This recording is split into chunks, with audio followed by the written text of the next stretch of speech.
எய்தற்கு அரிய தியைந்தகால் அந்நிலையை செய்தற்கு அரிய செயல் அப்படின்ட்டு வள்ளுவர் அழகாக சொல்லுவாங்க. இதோட பொருள் பார்த்திங்கன்னா, நமக்கு கிடைத்த காலம் கிடைத்தோடனே, அதாவது நமக்கு உரிய காலம் கிடைத்தோடனே நம்மளோட செயலை அப்போவே செஞ்சு முடிச்சிடுறோம் அப்படின்னு சொல்லுவாங்க. அப்படிப்பட்ட ஒரு காலம் தான் வந்திருக்கு. அதாவது போனால் கவர்மெண்ட் ஜாப் அப்படின்னு போகக்கூடிய சொல்கிறவங்களுக்குள்ள இருக்கிறதுக்கு ஒரு வரப்பிரசாதனே சொல்லலாம். அப்படிப்பட்ட ஒரு காலம்தான் அவங்களுக்கு ஆரம்பிச்சிருக்கு. அது மட்டும் இல்லாமல் இன்ஜினியரிங், டிப்ளமோ, ஐடி இவங்களாம் முடித்தவங்களுக்கு இது ஒரு தகுந்த காலம் அப்படின்னே சொல்லலாம். வாங்க அது எந்த காலம்னு பார்க்கலாம். அதுக்கு முன்னாடி அனைவருக்கும் வணக்கம். இது உங்கள் வெற்றி ஐஏஎஸ் அகாடமி தென்காசி. நம்ம அகாடமியில் பார்த்திங்கன்னா நிறையா கிளாஸஸ் ஸ்டார்ட் பண்ணியிருக்கோம். அதாவது டிஎன்பிஎஸ்சியாக இருக்கட்டும், ரயில்வே எக்ஸாமாக இருக்கட்டும், பேங்க் எக்ஸாமாக இருக்கட்டும், அனைத்துக்கும் கிளாஸஸ் ஸ்டார்ட் பண்ணியிருக்கோம். அது கிளாஸஸ் ஸ்டார்ட் பண்ணிக்கிட்டு இருக்குது. அது மட்டும் இல்லாமல் நீட், ஜெய் அப்படி சொல்லக்கூடிய அனைத்து விதமான போட்டித் தேர்வுகளுக்கும் நம்ம அகாடமியில் பார்த்திங்கன்னா கிளாஸஸ் ஸ்டார்ட் பண்ணியிருக்கோம். நம்மளோட காண்டாக்டை நான் டிஸ்கிரிப்ஷன் சொல்லியிருக்கேன், நீங்கள் ஃபாலோ பண்ணி காண்டாக்ட் பண்ணிக்கிடுங்க. வாங்க நம்ம என்ன வரப்பிரசாதம், அது எந்த காலம்னு பார்க்கலாம். வாங்க நம்ம வீடியோக்குள்ளே போகலாம். பாருங்கள், இது எங்கேருந்து விட்ருக்காங்க அப்படின்னு பார்த்தீங்கன்னா, government of India ministry of railway. இப்போவுமே உங்களுக்கு தெரிஞ்சிருக்கும் இது எங்கேருந்து விட்டுருக்காங்கன்னு பார்த்தீங்கன்னா, government of India ministry of railway, இந்த ரயில்வே ரெக்ரூட்மெண்ட் போர்டு, அதாவது ஆர்ஆர்பி அப்படின்னு சொல்லக்கூடிய ரயில்வே ரெக்ரூட்மெண்ட் போர்டில் என்னது விட்டுருக்காங்க. சரியா? அதுக்கடுத்து பாருங்கள், சென்ட்ரலிஸ்டு எம்ப்ளாய்மெண்ட் நோட்டீஸ்.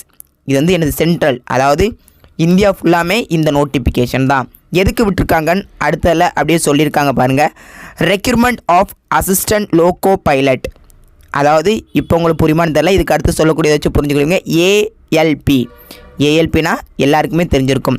அதாவது எல்லாருமே காத்துக்கிட்டு இருந்த ஒரு வேலைவாய்ப்பு தான் என்னது இந்த அசிஸ்டன்ட் லோகோ பைலட், ஏஎல்பி அப்படின்னு சொல்லுவாங்க. ரொம்ப ஒரு அருமையான ஒரு வேலைவாய்ப்பு.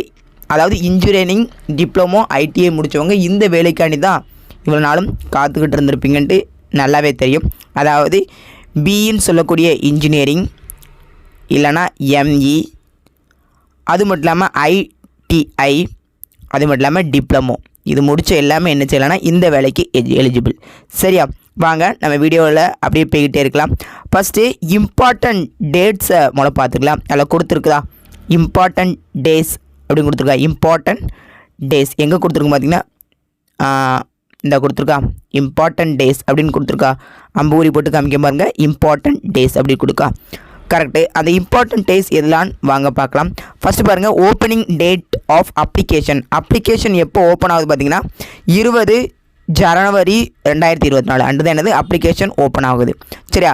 Closing date of the submission of application, இது எப்போ இந்த அப்ளிகேஷன் க்ளோஸ் ஆகுது, என்னைக்குள்ளே நம்ம அப்ளிகேட் பண்ணி முடிக்கணும், அதாவது இதுக்கு பதிவு செஞ்சு முடிக்கணும் பார்த்தீங்கன்னா 29 பிப்ரவரி 2024 கவர் கூட போட்டிருக்காங்க. இதுக்குள்ளே நீங்கள் அப்ளை பண்ணிடுங்க இந்த வேலைக்கு. ஓகேவா? அதுக்கடுத்து பாருங்கள், வேக்கன்சிஸ் அப்படி போட்டிருக்கா. அதாவது காலிப்படி இடங்கள் அப்படி தமிழ் அர்த்தம். வேக்கன்சிஸை பாருங்கள். ஃபஸ்ட்டு போஸ்ட் அப்படின்னு போட்டிருக்கா. போஸ்ட்டுன்னு போட்டு கீழே என்ன போட்டிருக்கு, அசிஸ்டன்ட் லோகோ பைலட். அதுக்கடுத்து பே லெவல் இன் 7, அதாவது 7th லெவல், 7வது அடுக்கு நமக்கு பே, அதாவது லெவல் என்னது லெவல் 2. நம்மளோட வருமான லெவல் எவ்வளவு, லெவல் 2. இனிஷியல் பேமெண்ட் எவ்வளோ கொடுப்பாங்கன்னு பார்த்தீங்கன்னா ரொம்ப ஒரு நல்ல தொகை தான், 19,900. அதாவது 20,000க்கு எவ்வளோ கம்மி, 100 ரூபா கம்மி. மெடிக்கல் ஸ்டாண்டர்ட் எப்படி இருக்கணும் பார்த்தீங்கன்னா A1 கிரேடில் இருக்கணும். அது மட்டும் இல்லாமல் ஏஜ் எவ்வளோ இருக்குன்னு பார்த்தீங்கன்னா 18லேருந்து 30 வயது நிரம்பியவராக இருக்கணும். 18 முடிஞ்சிருக்கணும், 30 வர இதுக்கு இடைப்பட்டவங்க அப்ளை பண்ணிக்கலாம். அதுக்கடுத்து பாருங்கள், the total vacancy of all RRB, அதாவது டோட்டல் இந்தியாவுக்கு எத்தனை வேக்கன்சின்னு பார்த்தீங்கன்னா 5,696. இவ்வளோ வேக்கன்சின்னு என்னது மொத்தம் இவ்வளோ வேக்கன்சி. ஓகேவா? சரியா? அப்படின்னா எல்லாத்துக்குமே புரிஞ்சிருக்கும் என்னென்ன வேக்கன்சி இருக்குன்ட்டு. அதுக்கடுத்து பாருங்கள், ஏஜ்னு ஒன்று கொடுத்துருக்கா. அந்த ஏஜை பாருங்கள், 1/7/2014 அந்த டேட்டுக்குள்ளே 18 to 30 வயது நிரம்பியவர்களாக இருக்கணும். ஓகேவா? இந்த வயசுக்குள்ளே, அதாவது இந்த டேட்டுக்குள்ளே 18 to 30 வயது நிரம்பியவர்களாக இருந்தால் மட்டும் தான் அதுக்கு எலிஜிபிள். ஓகேங்களா? அதுக்கடுத்து பாருங்கள், ஸ்டாண்டர்ட் ஆஃப் மெடிக்கல் ஃபிட்னஸ் கண்டிப்பாக இருக்கணும். ஓகேங்களா? அதாவது லோக்கோ பைலட்னாலே எல்லாத்துக்கும் தெரியும் என்னது, நீங்கள் ஒரு ட்ரெயினில் வேலை பார்ப்பீங்க. அதாவது ஒரு ரயில்வே ஸ்டேஷனில் ஒரு ட்ரெயினில், அதாவது டிரைவர் அப்படின்னு சொல்லலாம். டிரைவருக்கு அசிஸ்டண்ட்டாக இருப்பீங்க. ஃபஸ்ட்டு நீங்கள் வந்து டிரைவருக்கு அசிஸ்டண்ட்டாக இருப்பீங்க. அதுக்கடுத்து நீங்களே லோக்கோ பைலட் ஆகலாம். கிட்டத்தட்ட இங்கே தான் 19,000 கிட்டத்தட்ட 20,000 சேலரி கொடுத்துருக்காங்க. ஆனால் உண்மையாகவே உங்கள் சேலரி எவ்வளோ இருக்கும் பார்த்தீங்கன்னா 36,000க்கும் மேற்பட்டது, அதாவது 36,000 கிட்ட இருக்கும். ஆனால் உங்களோட சேலரி, அதாவது உங்களோட அலவன்ஸ் எல்லாமே சேர்த்து, அப்படின்னா சேலரி ப்ளஸ் அலவன்ஸ் எல்லாம் சேர்த்து எவ்வளவு இருக்கும்? 36,000, அதாவது 36,000 இருக்கும். ஓகேங்களா?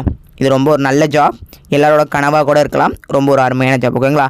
அதுக்கடுத்து அப்படியே பாங்க, என்ன கொடுத்துருக்கு பாருங்க, மெடிக்கல் ஸ்டாண்டர்ட் கொடுத்துருக்கா. மெடிக்கல் ஸ்டாண்டர்ட் அப்படின்னா என்னென்னு பார்த்தீங்கன்னா A1 கிரேடாக இருக்கணும், ஃபிசிக்கல் ஃபிட்னஸ் கரெக்டாக இருக்கணும். அவங்க வந்து டெஸ்ட்லாம் வைப்பாங்க. என்ன டெஸ்ட்டு பார்த்தீங்கன்னா உங்கள் ஐஸுக்கு வந்து ஏற்ற டெஸ்ட். ஐஸ்னால் அந்த கண் பார்வை எவ்வளோ தூரத்துலேருந்து எவ்வளோ கிளியராக கண்டுபிடிங்க. ஏன்னா நம்ம டிரைவர் வேலைக்கு பார்க்கும், தூரத்தில் ஏதாட்டும் ஒரு பொருள் இருந்தால் நம்ம கண்டுபிடிச்சி கரெக்டாக வண்டியை ஸ்டாப் பண்ண வேண்டி இருக்கும். அதுக்காண்டி என்னென்னு பார்த்தீங்கன்னா கண்டிப்பாக இதுக்கு மெடிக்கல் ஃபிட்னஸ் கண்டிப்பாக தேவை. ஓகேங்களா? அதுக்கடுத்து எசென்ஷியல் குவாலிஃபிகேஷன்னா ஒன்றும் இல்லை, எக்ஸாம் குவாலிஃபிகேஷன் தான். வாங்க என்ன எக்ஸாம் குவாலிஃபிகேஷன்லாம் இருக்குதுன்னு பார்க்கலாம். First matriculation or SSLC plus ITI for recognition institute of NCVT SCVT in trade of பிட்டராக இருக்கலாம். அதாவது நீங்கள் 10ஆம் முடிச்சுட்டு டிப்ளமோவில் ITIயில் என்னெல்லாம் படிச்சிருக்கணும்? Fitter, electrician, instrument mechanic, millwright, maintenance mechanic and mechanic, radio டிவியில் இருந்திருக்கலாம், எலக்ட்ரானிக்ஸ் மெக்கானிக்ஸில் இருந்திருக்கலாம், மோட்டார் வெஹிக்கிள், வயர்மேன், இதில் எல்லாமே என்ன செஞ்சுருக்காங்கன்னா நீங்கள் வந்து படிச்சிருக்கலாம். ஓகேங்களா? அப்படின்னா இது படித்தவங்களாம் கண்டிப்பாக இருக்கலாம்.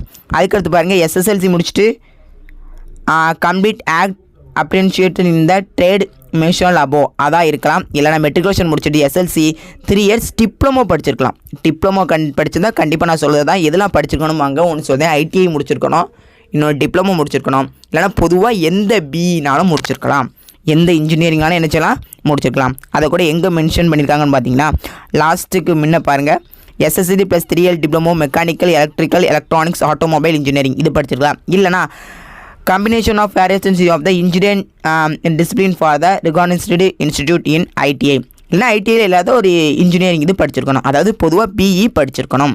ஓகேங்களா? அதுக்கடுத்து பார்த்தீங்களா லாஸ்ட்டு பாருங்கள், நோட் அப்படி கொடுத்துருக்கா. அதான் நான் இப்போ சொன்ன பாயிண்ட் இருக்குது பாருங்கள். நோட்டில் என்ன கொடுத்துருக்கு பார்த்தீங்கன்னா, டிகிரி இந்த engineering discipline or above will also the accepted in of diploma in engineering. BE படிச்சிருக்கணும், இல்லைனா ITI படிச்சிருக்கணும். அதில் கொடுத்துருக்கக்கூடியது இல்லைனா டிப்ளமோ படிச்சிருக்கணும். இதெல்லாம் படிச்சிருந்தா இது, அதாவது 10th முடிச்சுட்டு. ஓகேங்களா? இதெல்லாம் படித்தா எலிஜிபிள். ஓகேவா? அதுக்கடுத்து பாருங்கள், லாஸ்ட்டு இது கொடுத்துருக்காங்க. லாஸ்ட் என்ன கொடுத்துருக்காங்கன்னு பார்த்தீங்கன்னா reservation for SC ST OBC NEC அதுக்கடுத்து எக்ஸ் சர்வீஸ்மேனுக்குலாம் என்னது கண்டிப்பாக ரிசர்வேஷன் இருக்குது. ஓகேங்களா? இப்போ நம்ம எதை பற்றி பார்க்க போகிறோம் அப்படின்னு பார்த்தீங்கன்னா இதோட எக்ஸாம் பேட்டர்ன் எப்படி இருக்கும் அப்படிங்கிறத மட்டும் பார்த்துடலாம். ஓகேங்களா?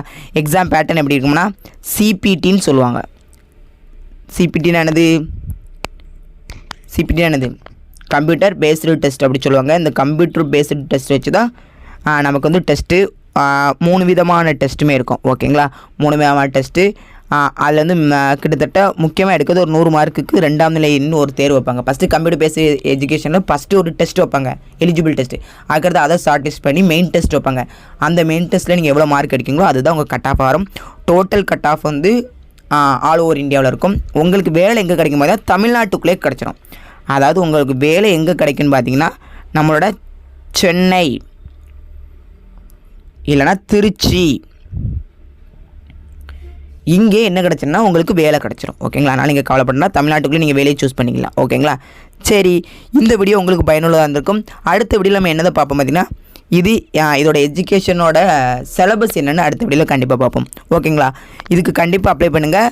ஒன்ஸ் அகைன் இதோட இம்பார்ட்டண்டான டேட்ஸை பார்த்துடுவோம். அதாவது முக்கியமான நாள்கள். இதோட ஓப்பனிங் அப்ளிகேஷன் பாருங்கள். எப்போ பார்த்தீங்கன்னா 20 ஜனவரி 2024. அதோட க்ளோசிங் பார்த்தீங்கன்னா 19 பிப்ரவரி 2024. ஓகே, இந்த வீடியோ உங்களுக்கு பிடிச்சிட்டு நினைக்கிறேன். அடுத்த வீடியோவில் இதோட சிலபஸை பற்றி பார்க்கலாம். நன்றி.